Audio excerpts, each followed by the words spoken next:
तर आज लातूर, परभणी, यवतमाळ, हिंगोली तर आज लातूर, परभणी, यवतमाळ, हिंगोली मध्ये सकाळच्या नाही रात्रीच्या 1:30 वाजता भूकंपाचे धक्के लागले होते.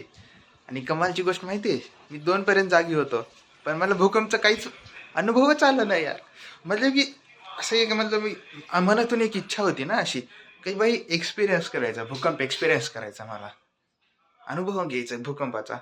आणि भूकंपाचा अनुभव आलेला कळाला पण नाही मला.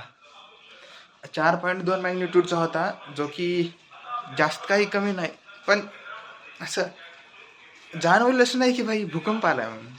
अशी मनातून इच्छा होती, वा भूकंप अनुभव करायचा आहे, तेवढं नुकसान नको होऊ दे, फक्त भूकंप अनुभव घेऊ दे.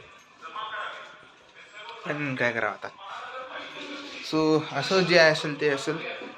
आता थोडक्यात म्हणू शकतो भूकंपाचा अनुभव आला एक प्रकारे.